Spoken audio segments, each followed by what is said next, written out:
धूपगढ़ के राजा की कहानी का ये दूसरा भाग है। राजा अजय सिंह सन्न रह गए।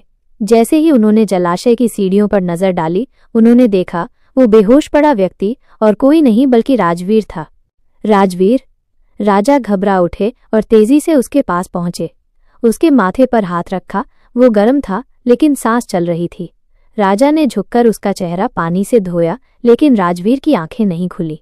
ये यहाँ कैसे पहुंचा और ये बेहोश क्यों है? राजा के मन में कई सवाल उमड़ने लगे। तभी गुफा के भीतर से एक अजीब सी गूंजती आवाज आई। आवाज मानो किसी गहरे कुएं से आई हो। जो इस पानी को पीता है वो यहीं रह जाता है।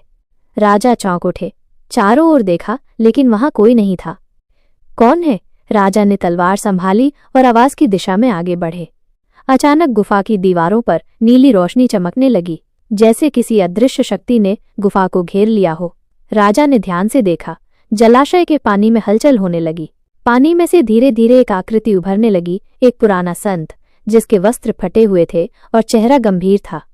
महाराज अजय सिंह, वो आकृति बोली, ये कोई साधारण जलाशय नहीं, ये श्रापित जल है। जो इसकी प्यास बुझाता है वो इस गुफा का हिस्सा बन जाता है। राजा चकित थे। तुम कौन हो? मैं वही हूं जिसने इस जल की रक्षा की, जब तक लोग लोभ और प्यास में अंधे नहीं हो गए। तुम्हारे चारों सिपाही इस पानी को पी चुके हैं और अब वे इस गुफा के बंदी हैं। तुम्हारी प्यास ने तुम्हें भी जकड़ लिया है। लेकिन क्या? राजा ने तलवार कसकर पकड़ी।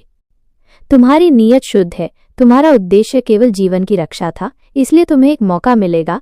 अगर तुम इस गुफा से सूर्यास्त से पहले बाहर निकल सको तो तुम और तुम्हारे सिपाही इस शाप से मुक्त हो सकते हो।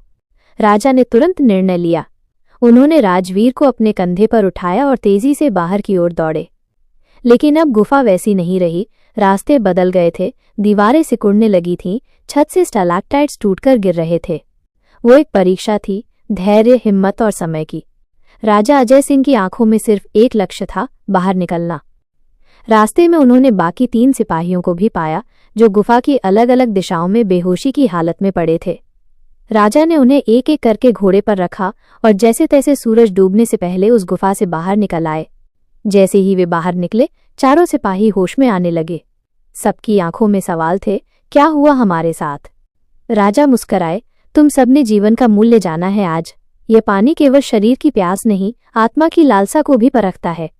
वे सब दुर्गापुर लौटे। उस दिन के बाद राजा अजय सिंह ने गुफा को एक पवित्र स्थल घोषित किया और वहां एक जल मंदिर बनवाया, जिसे लोग आज भी प्यास की परीक्षा के नाम से जानते हैं। और राजकुमारी सोनालिका?